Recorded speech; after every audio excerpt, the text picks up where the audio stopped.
सर्वात जास्त ज्याचे नवस पावतात श्रीलंकेसाठी जाणारा जो राम सेतू बनवला गेला, या माता लक्ष्मीचे सुद्धा गणपती बाप्पा हे मानसपुत्र आहेत बरं का।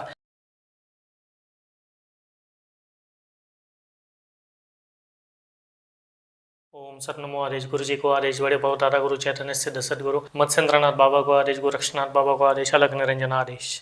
व्हिडिओचा थंबनेल पाहून तुम्ही म्हणत असाल की आज गुरुजी कोणत्या नवीन विषयावरती मला ज्ञान देणार आहेत। बरं, व्हिडिओ सुरू करण्यापूर्वी आपल्याला सांगू इच्छितो की बऱ्याचशा लोकांच्या मनामध्ये एक संभ्रम आहे की शाबरी कवच ही जी दीक्षा मी देणार आहे, तर ही दीक्षा म्हणजे गुरु शिष्य प्रणालीत दिली जाणारी जी दीक्षा आहे, ज्याला आपण गुरु दीक्षा म्हणतो, जे गुरुच्या मुखातून शिष्याच्या कानामध्ये जे गुरुमंत्र दिले जातात तशा पद्धतीचीच ही दीक्षा आहे की काय, अशा बाबतीमध्ये अनेक लोकांच्या मनामध्ये संभ्रम आहे। तशी मला व्हॉट्सअप किंवा कॉल सुद्धा येतात की आम्हाला ही दीक्षा घ्यायची आहे, आम्ही कधी येऊ देत। तर प्रथम चरण मी आपल्याला सांगू इच्छितो की ही जी दीक्षा देत आहे, ज्याला शाबरी कवच नामक दीक्षा आहे, या दीक्षेमध्ये तुम्ही काय शिकणार आहात, ही दीक्षा कशासाठी घ्यायची आहे, कुणी घ्यायची आहे, याच्या बाबतीमध्ये मी वेगळा व्हिडिओ केलेला आहे, म्हणजे यापूर्वीचा जो व्हिडिओ आहे तो तुम्ही पाहू शकता। ही शाबरी कवच दीक्षा आहे, ही गुरु दीक्षा नाहीये, त्यामुळे हा प्रथम चरण तुम्ही क्लिअर करा की इथे तुम्हाला यावं लागणार नाहीये। हे जे काही शाबरी कवच दीक्षा आहे ते ऑनलाईन पद्धतीनेच दिली जाणारी आहे। बरं, आता याच्यामध्ये आणखीन एक आपल्याला बोलूशी वाटते की दिवसभरामध्ये जे काही कॉल येतात त्याच्यामध्ये बरेचसे कॉल माझ्याशी वैयक्तिक बोलण्यासाठी व्यतिरेकांचे येत असतात, पण एक विचार करा, कालच्या एका दिवसाचा जर मी ग्राफ पाहिला तर काल 358 ते 359 कॉल हे अननोन नंबरवरून आलेले आहेत, आणि कोणत्याही व्यतिरेकाशी मी 5-10 मिनिट जरी बोलत असेल तर कमीत कमी 50 ते 60 तास याच्यामध्ये होतील। अनुभव सांगण्यासाठी कॉल करतात,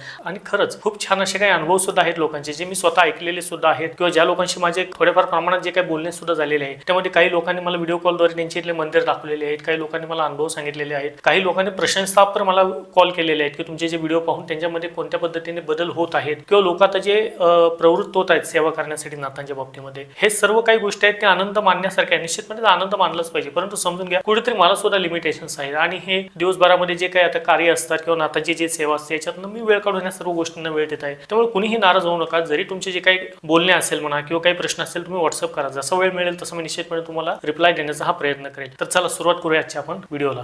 आजचा व्हिडिओ खास करून गणपती, जी सर्वश्रुत म्हणजे सर्वांना माहिती असलेली जी माहिती आहे किंवा ज्ञान आहे, याच्याही पलीकडे जाऊन काहीतरी नवीन माहिती मी तुम्हाला आज देण्याचा प्रयत्न करणार आहे। त्यामुळे आजचा जर व्हिडिओ हा तुम्ही संपूर्ण पाहिला तर मी तुम्हाला निश्चितपणे गॅरंटी देतो की आजच्या व्हिडिओमध्ये जे ज्ञान तुम्हाला भेटणार आहे हे जवळपास कुणाला नाच्या स्वरूपामध्ये अवेलेबल असेल। तेव्हा निश्चितपणे आजचा भाग पूर्णपणे पाहण्याचा प्रयत्न करा। याचा फायदा तुमच्या बरोबर तुमच्या ज्ञानाला विकसित करण्यासाठी तुमच्या घरातल्या कुटुंबातील सर्व लोकांच्या ज्ञानामध्ये भर पाडणारा हा आजचा विशेष भाग असणार आहे। आता गणपती बाप्पा म्हटलं तर गणपती बाप्पा म्हणजे शिव पार्वतीचा पुत्र, ज्यांची पूजा सर्वात अगोदर केली जाते, रिद्धी सिद्धीचा तो पती, अष्टविनायक यात्रेतले मुख्य दैवत, ज्यांच्या नावाने अथर्वशीर्ष असलेले सर्वात श्रेष्ठ असे काही स्तोत्र किंवा मंत्र किंवा गणपती बाप्पाचा जो मंत्र ओम गंग गणपती नमः, म्हणजे बेसिकली जर पहिला अशा आपल्याला सर्वांनाच माहिती असलेल्या छोट्या छोट्या गोष्टी ज्या आहेत गणपती बाप्पाच्या बाबतीमध्ये आपल्याला तर माहिती आहेत, परंतु गणपती बाप्पा विषयी असलेली जी माहिती आहे ती एवढीच आहे का? निश्चितपणे नाहीये। पहा, जे गणपत्य आहेत किंवा ज्याला आपण म्हणूया गणपती बाप्पाचा सुद्धा एक वेगळा संप्रदाय किंवा वेगळा पंथ सुद्धा चालतो बरं का। मग गणपती बाप्पाच्या या पंथामध्ये, या संप्रदायामध्ये किंवा जे गणपती असतात, जे थोर असतात, यांच्यामध्ये गणपती बाप्पा विषयी जी माहिती आहे किंवा सर्व लोकांपर्यंत ही माहिती पोहोचवावी, जी आपल्या सांसारिक जीवनामध्ये आपण जीवन जगत असताना निश्चितपणे आपल्याला उपयोग येणार आहे, जी प्रत्येकालाच उपयोग येणार अशी माहिती आहे ती आज मी देण्याचा प्रयत्न करत आहे। मी काही गोष्टी आहेत गणपतीच्या सेवेमधील किंवा गणपती बाप्पा विषयी ह्या मी प्रश्न उत्तराच्या पद्धतीने किंवा प्रणालीने तुम्हाला समजून देण्याचा प्रयत्न करेल। पहा, आपण प्रत्येक देवी देवतेला जातो, प्रत्येक देवी देवतेचे दर्शन करतो। बरं, काही विशेष असे देवता असतात ज्यांचे दर्शन घेण्याची प्रणाली वेगळी आहे। मग गणपती बाप्पाची सुद्धा दर्शन घेण्याची प्रणाली आहे बरं का। ती कोणती ते लक्षात घ्या, नोट डाऊन करा किंवा माहितीमध्ये घ्या।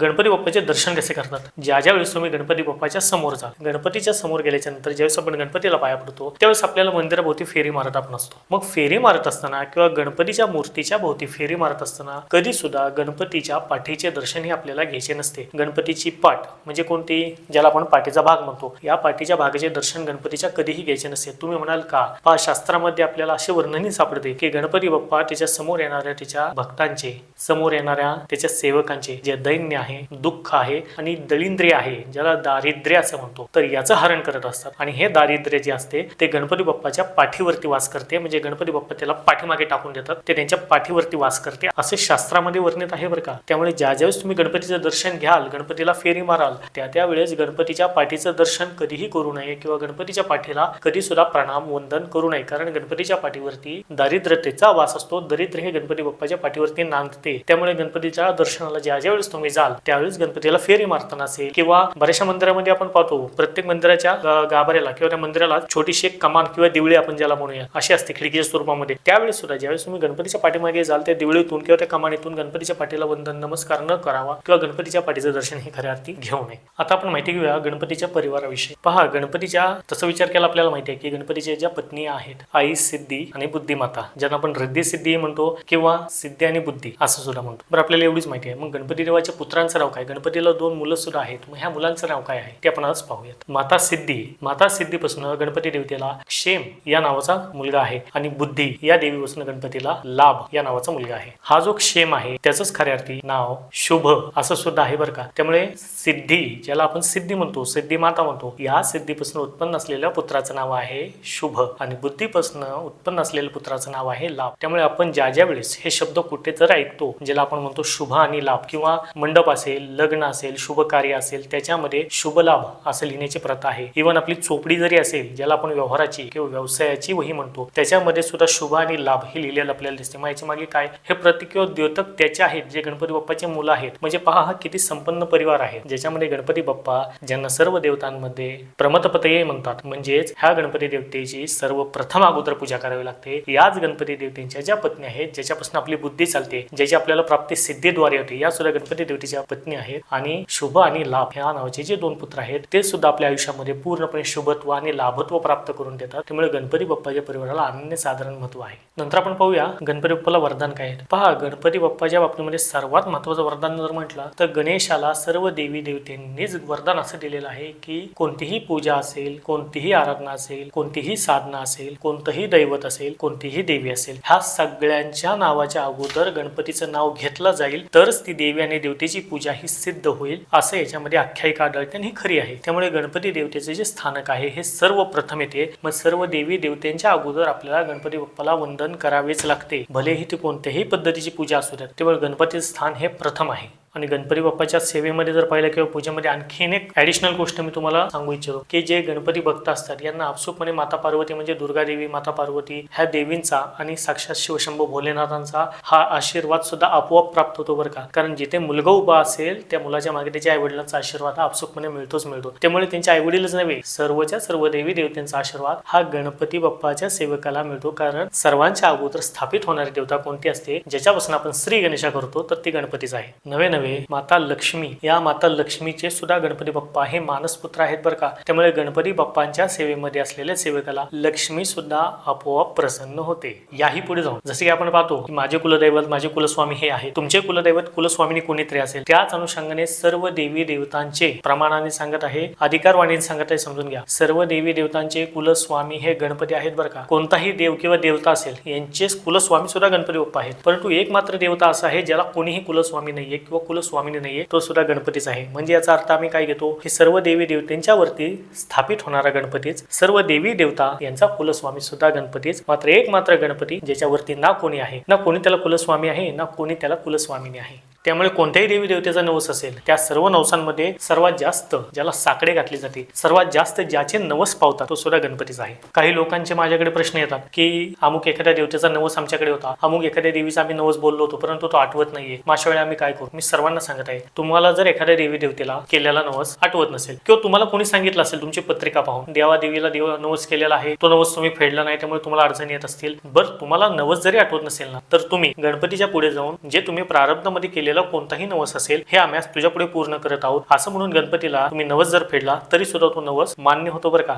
हे सुद्धा शास्त्र आहे. यानंतर आणखीन एक प्रश्न हा वारंवार आपल्या समोर की उजव्या सोंड्याचा गणपती पूजावा की डाव्या. कोणी म्हणतं मग उजव्या सोंड्याचा गणपती कडक आहे, डाव्या सोंड्याचाच पूजा. पण कडक आहे मान्य आहे, आपण हेच ऐकत आलो. उजव्या सोंड्याचा गणपती कडक, पण तो का कडक आहे, शास्त्र काय, हे पण विचारा ना. त्याचं सुद्धा उत्तराच ऐकून घ्या. शास्त्राच्या बाबतीमध्ये जर विचार केला तर 18 पद्धतीचे शास्त्र आहेत. त्यातील एक शास्त्र आहे पंचांग. त्याच्यानंतर आणखीन एक शास्त्र येते नाडीशास्त्र. या नाडीशास्त्रामध्ये सूर्य नाडी आणि चंद्र नाडी अशा 2 नाडी असतात, ज्याला आपण नागपुड्यामध्ये सुद्धा थोडक्यामध्ये स्थापित पाहिलं तर उजवी जी नागपुडी ही सूर्य नाडीचं प्रतिनिधित्व करते आणि डावी नाकपुडी जी राहते आपली ती चंद्र नाडीचं प्रतिनिधित्व करते. ज्यावेळेस गणपती उजव्या सोंडेला धारण करतात किंवा गणपती शास्त्रामध्ये वर्णन आहे उजव्या सोंडेला ज्यावेळेस गणपती सोंड उजवीकडे वळते त्यावेळेस ते सूर्य नाडीचे द्योतक होतात. हा सूर्य नाडीचा द्योतक असलेला गणपती रणविजय समजला जातो. हा युद्धाला उतरतो. ज्यावेळेस गणपती देवता युद्धाला उतरतात त्यावेळेस त्यांची सोंड ही उजवीकडे असते, त्याला सूर्य नाडी म्हणतात. ते द्योतक आहे रणविजयाचे. त्यामुळे गणपती उजव्या सोंडेचा असलेला हा आपण द्योतक मानतो पराक्रमासाठी. त्यामुळे उजव्या सोंडीचा गणपती हा उग्र असतो. तर डाव्या सोंडेचा जो गणपती असतो जो आपण घरामध्ये स्थापित करतो हा सौम्य शांत असलेला गणपती ज्याला चंद्र नाडी म्हणतात. हा चंद्र नाडीचा द्योतक असलेला गणपती आहे. त्यामुळे घरामध्ये ज्यावेळेस आपण पूजा करतो हे डाव्या सोंडेच्याच गणपतीची खरी आरती करतो आणि केली सुद्धा पाहिजे. मग यातनं आम्ही काय बोध घेतो? एखाद्या व्यक्तीला राग आला असेल आपल्याच घरातील, त्याला आपल्याला चहा जर द्यायचा असेल आपण त्याला घाबरत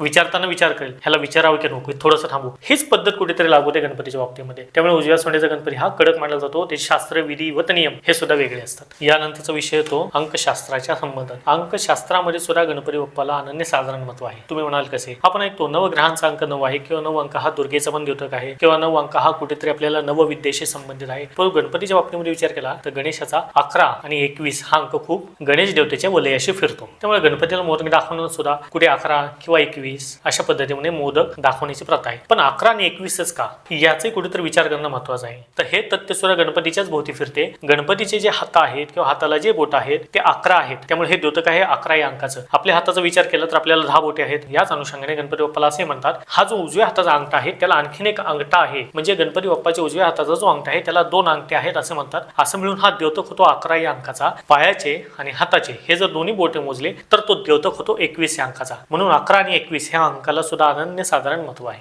त्यामुळे आपल्या हिंदू धर्मामध्ये गणपती बाप्पाला अनन्य साधारण असे महत्व तर आहेच, परंतु गणेश देवता हे सर्वप्रथम अग्रभागीच असतात. कोणतंही शास्त्र असेल, कोणतंही पुराण असेल, कोणताही वेद असेल, कोणताही उपनिषद असेल, सर्वप्रथम आणि गणपती बाप्पा असतात. सर्व देवी देवतांना मदत गणपती बाप्पाने केलेली आहे. रामायणाच्या उत्तरखंडामध्ये जर पाहिलं तर रामायणाच्या खंडामध्ये सुद्धा आपल्याला गणपती बाप्पाने प्रभू श्री हनुमंतरायाला मदत कशी केली आहे राम सेतूच्या कार्यामध्ये याचं सुद्धा वर्णन आढळते. ज्यावेळेस श्रीलंकेमध्ये जायचे होते प्रभू रामचंद्रांना, श्रीलंकेसाठी जाणारा जो राम सेतू बनवला गेला तो शॉर्टकट कसा असेल याचा मार्ग हा कोणी दाखवला तर तो सुद्धा गणपती बाप्पाने दाखवलेला आहे. रावण, ज्याला आपण रावण म्हणतो, सर्व विजयी रावण आहे. सर्व देवी देवतांना रावणाने जिंकले, परंतु गणपतीला रावणाने कधी जिंकलेला नाही बरं का. असा पुढे उल्लेख सुद्धा आपल्याला आढळत नाही. यातनं आम्ही काय बोध घेतो? आजपर्यंत गणपती बाप्पाला कोणी सुद्धा हरवलेले नाही. गणपती बाप्पा हे विघ्न नायक आहेत, विघ्न राज आहेत. विघ्न देणारे सुद्धा तेच आहेत आणि विघ्नांना नाहीशी करणारे सुद्धा गणपतीच आहेत. प्रत्येक देवी देवतेच्या बाबतीमध्ये कुठे ना कुठे ऐकले वाचले असेल की कोणत्या ना कोणत्या देवाने देवतेने कुणाची ना कुणाची मदत घेतली. पण एक मात्र गणपती दैवत असे आहे ज्याला कधीही कुणाची मदत लागलेली नाही. उलट गणपतीची मदत सर्वांनी घेतलेली आहे. जसे महादेवाचे कैलास आहे, विष्णूचे वैकुंठ आहे, तसेच गणपती बाप्पाचं सुद्धा स्वतःचा लोक आहे बरं का. त्याला आनंद भुवन किंवा आनंद लोक सुद्धा म्हणतात. त्यामुळे अशा ह्या गणपती बाप्पाला आपण त्रिवाराभिवंदन करूया. ज्या गणपती बाप्पाच्या सेवेने रिद्धी सिद्धी माता प्रसन्न होतात, माता पार्वती, महादेव प्रसन्न होतात, शुभ आणि लाभ हे पुत्र प्रसन्न होतात. अशा गणपती बाप्पाच्या सेवेमध्ये अखंडपणे तुम्ही सुद्धा अवश्य यावे हीच माझी नाथांची चरणी प्रार्थना. आणि हो, या इंग्रजी कालखंडाप्रमाणे किंवा इंग्रजी कॅलेंडर प्रमाणे या वर्षाची पहिली संकष्टी चतुर्थी सोमवार येत आहे. त्या दिवशी अवश्यपणे तुम्ही जवळच्या गणपती मंदिरामध्ये जाऊन तिथे गजाननाचे दर्शन नक्कीच घ्या. त्यामुळे या गजबेली गजकंथड नाथाला नाथ संप्रदायामध्ये नव्हे सर्व संप्रदायामध्ये हे अग्रणीय आहेत, विशेष स्थान आहे. यांना नमस्कार करतो आणि सर्व नाथ भक्तांवरती गजाननाची कृपा राहावी हेच गजाननाकडे साकडे घालतो आणि आजच्या भागाला मी इथेच विराम देतो. भेटूया अशा नवीन भागांमध्ये, नवीन व्हिडिओमध्ये. तोपर्यंत सर्वांना सत नमो आदेश, गुरुजी को आदेश, अलख निरंजन आदेश.